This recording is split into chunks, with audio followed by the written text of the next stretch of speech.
Las misericordias de Dios se renuevan cada mañana. Su voluntad es buena, agradable y perfecta.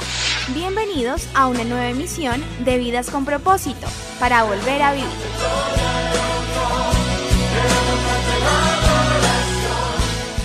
Si no deseas la santidad, debes revisar tu cristianismo.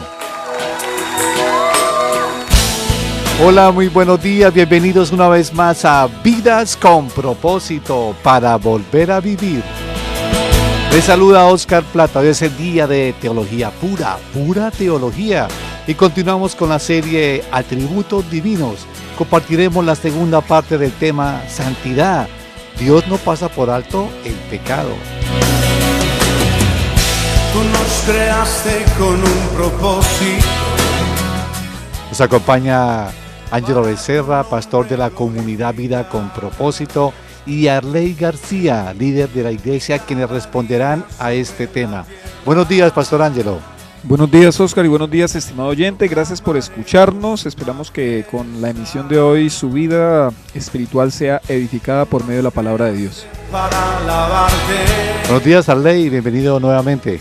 Oscar, muy buenos días. Pastor Ángelo, buenos días. Gracias por este espacio. Y bueno, a todos aquellos que nos escuchan, que el Señor les bendiga. Apreciado oyente, usted puede volver a escuchar el tema de hoy y los temas de esta serie a través de nuestro canal en YouTube.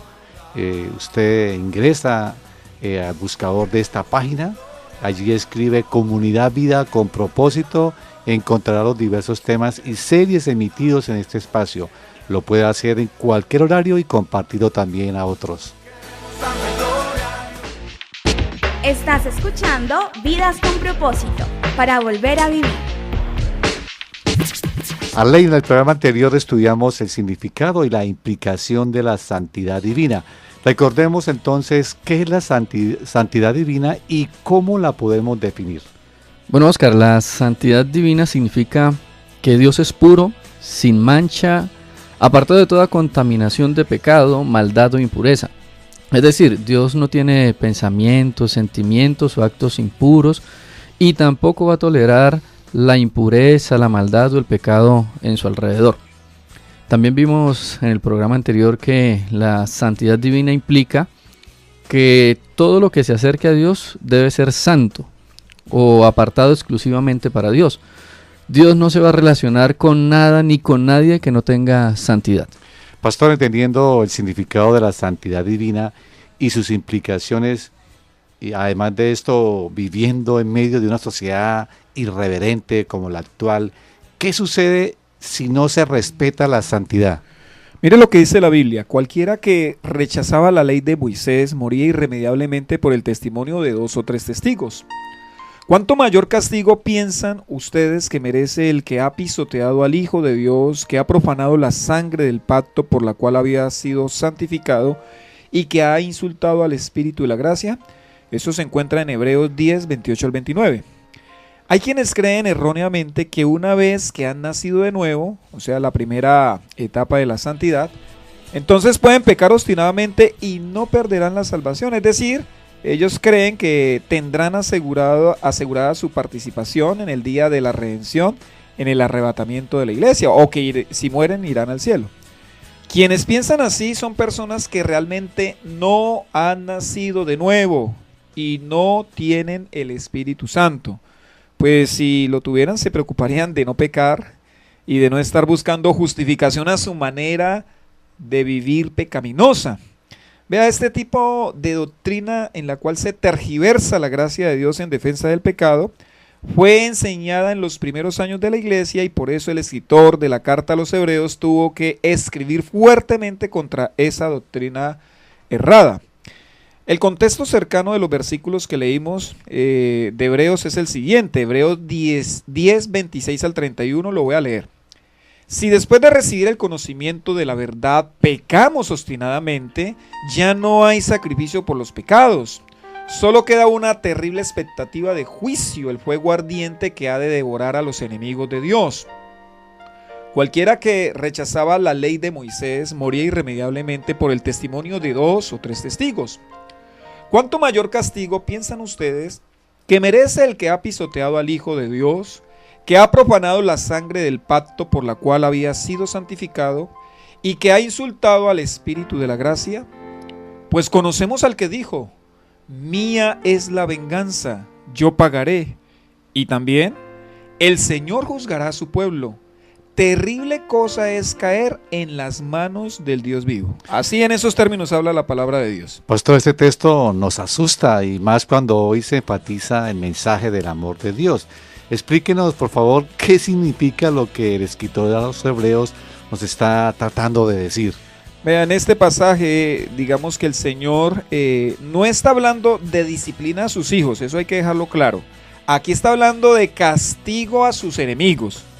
El fuego ardiente que ha de devorar a los enemigos de Dios, mencionado aquí en el versículo 27, es el infierno. Un hijo de Dios que tiene el Espíritu Santo no peca obstinadamente, es decir, una y otra vez de manera voluntaria y a propósito. Los que así actúan más bien demuestran que realmente no tienen el Espíritu de Dios dentro de sus vidas, aunque quizás tengan conocimiento de la verdad, y por tanto estas personas no las podemos llamar como, o no los podemos catalogar como hijos de Dios. Si bien un hijo de Dios crece en santidad, o sea, va creciendo poco a poco porque de vez en cuando desobedece, de vez en cuando peca, el hijo de Dios no peca deliberadamente, tentando y probando a Dios continuamente. Puse estos versículos de Hebreos como referencia en este punto que estamos tratando, para que veamos y comprendamos la gravedad del pecado cuando no se respeta la santidad divina en quienes dicen conocer la verdad. Vea, hace algunos años, aquí en Colombia, se escuchó la noticia de un pastor de una mega iglesia en la ciudad de Pasto, que tenía el hombre relaciones sexuales con varias mujeres de esa congregación, incluyendo niñas menores de edad. Esta falsa iglesia tenía un cuarto en la parte de atrás, le llamaban el salón de los niños, justo detrás del altar. Y allí este falso pastor ejecutaba sus aberraciones sexuales. Podría predicar, podría conocer la verdad. Pues, ¿había nacido de nuevo? De ninguna manera podemos decir que una persona así tiene el Espíritu Santo de Dios. Pastor, con su anterior respuesta surge la siguiente pregunta. ¿Cómo es posible que alguien que dice conocer la verdad y dirija una supuesta iglesia cristiana con sedes en varios departamentos del país e incluso congregaciones fuera del país como la de Pasto, pueda llegar a este comportamiento propio de un pecador pervertido? La respuesta es sencilla. Tales personas dicen conocer a Dios, pero realmente no lo conocen. Pues si lo conocieran, o sea, si conocieran al Señor, lo amarían, obedecerían sus mandamientos. Esa es la consecuencia directa de conocer a Dios. Véalo como lo dice la primera carta de Juan, capítulo 2, versículo 2. ¿Cómo sabemos si hemos llegado a conocer a Dios? Si obedecemos sus mandamientos, no si predicamos la Biblia, ¿cierto?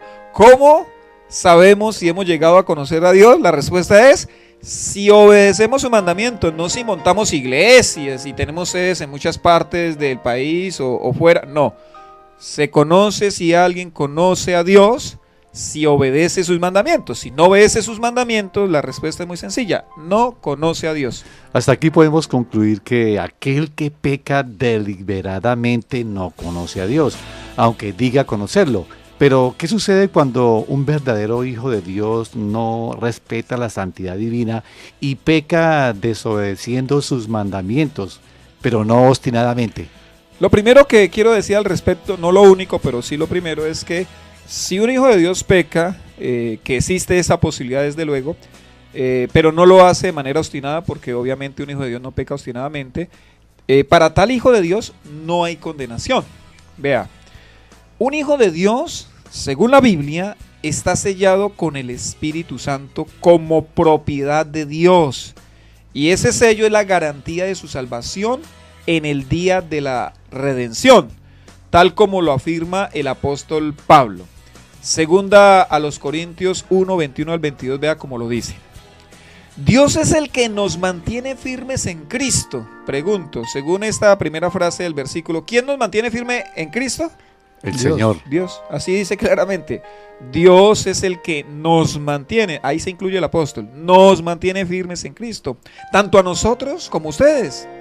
Él nos ungió, nos selló como propiedad suya y puso su espíritu en nuestro corazón como garantía de sus promesas. Aquí sí, qué pena, o sea, es muy claro el apóstol Pablo.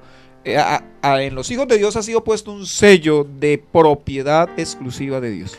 Pero ¿qué otra consecuencia puede venir sobre un hijo de Dios que peca no obstinadamente? Bueno, entonces acá ya viene el equilibrio. Aunque no hay condenación, sí hay castigo si tal hijo de Dios no se arrepiente. Primera a los Corintios 11, 27 al 32 dice así: por lo tanto, cualquiera que coma el pan o beba de la copa del Señor de manera indigna será culpable de pecar contra el cuerpo y la sangre del Señor.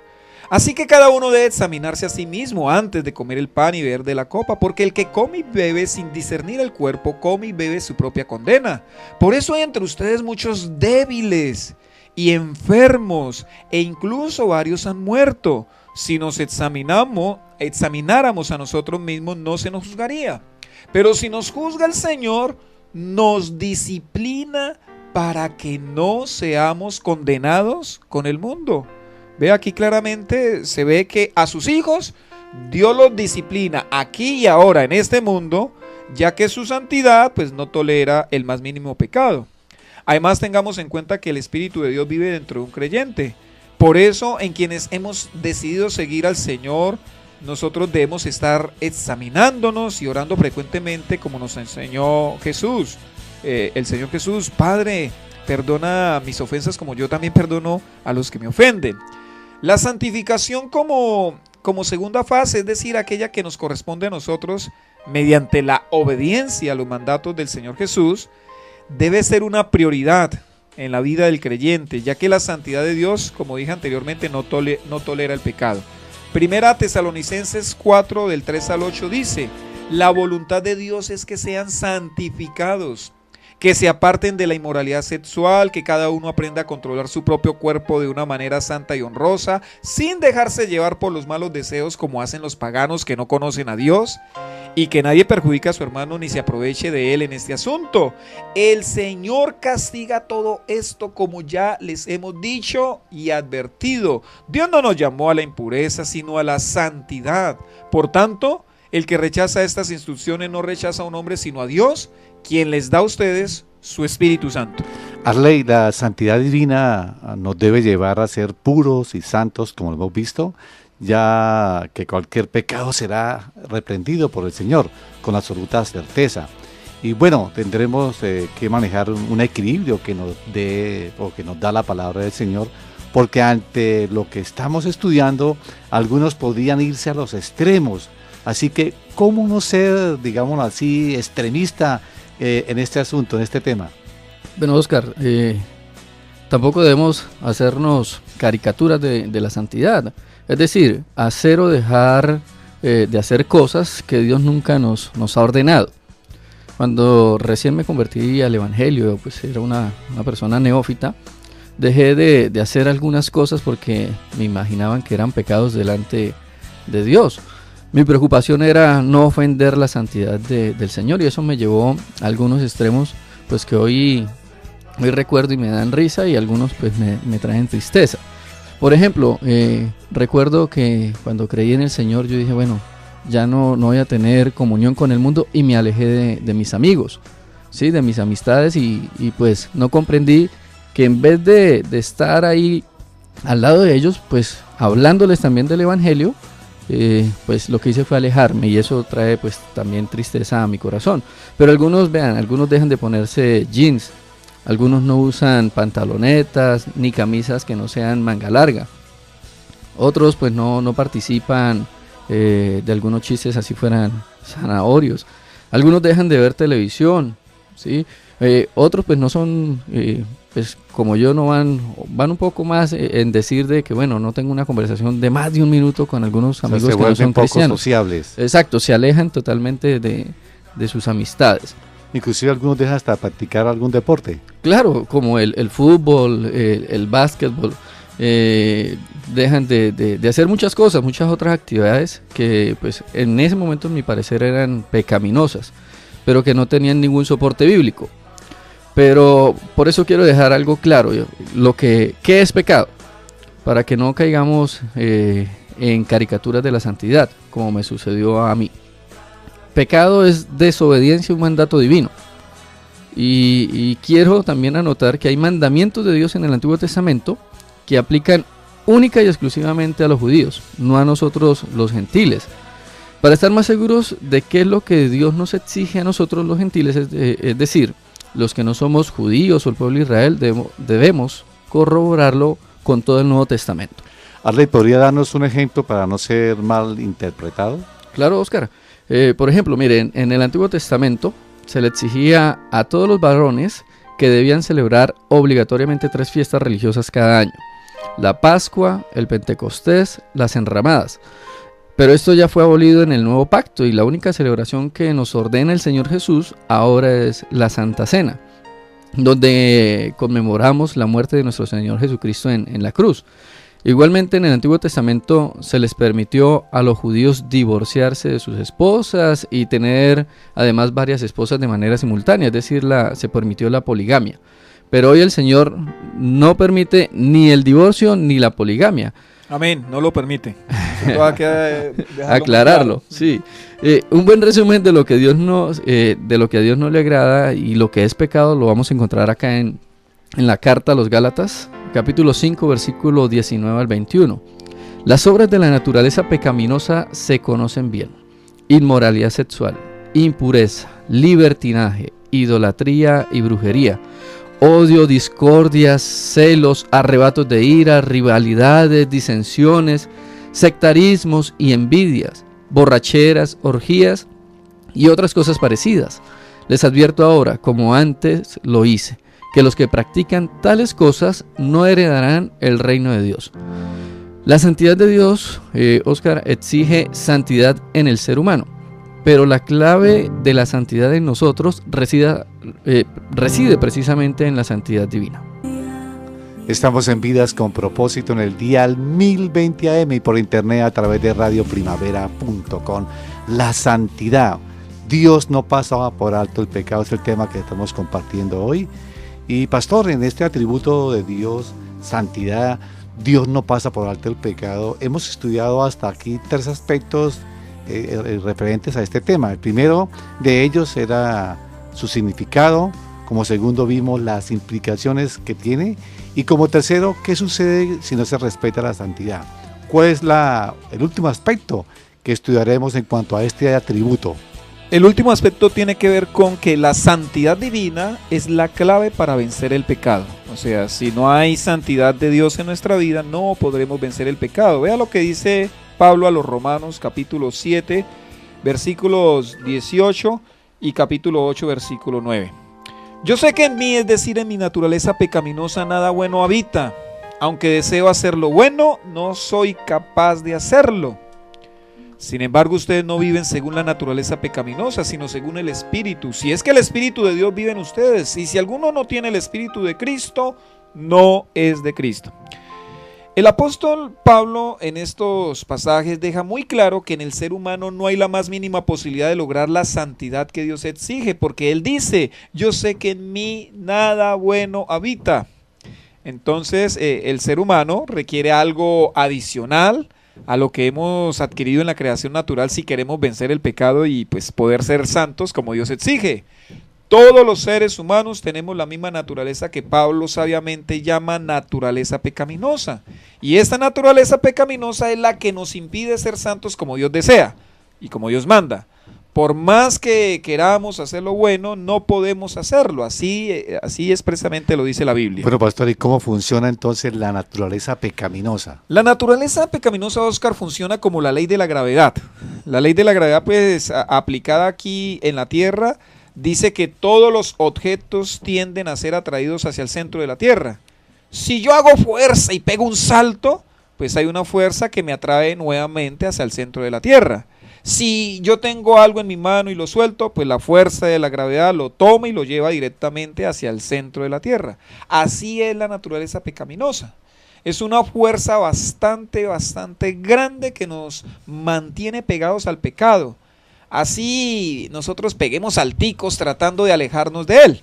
La fuerza de la gravedad nos mantiene pegados a la tierra, mientras que la fuerza de la naturaleza pecaminosa nos mantiene pegados al pecado. La única manera, entonces, por la cual nosotros podríamos librarnos de la fuerza de gravedad, pues es montándonos en un cohete, ¿cierto? Que tenga una fuerza superior a la que ejerce la fuerza de la gravedad y salga en dirección opuesta al centro de la Tierra hasta que venza su influencia, lo cual se logra alcanzando, según los físicos y los matemáticos, una velocidad de 11.2 kilómetros por segundo o 40.320 kilómetros por hora.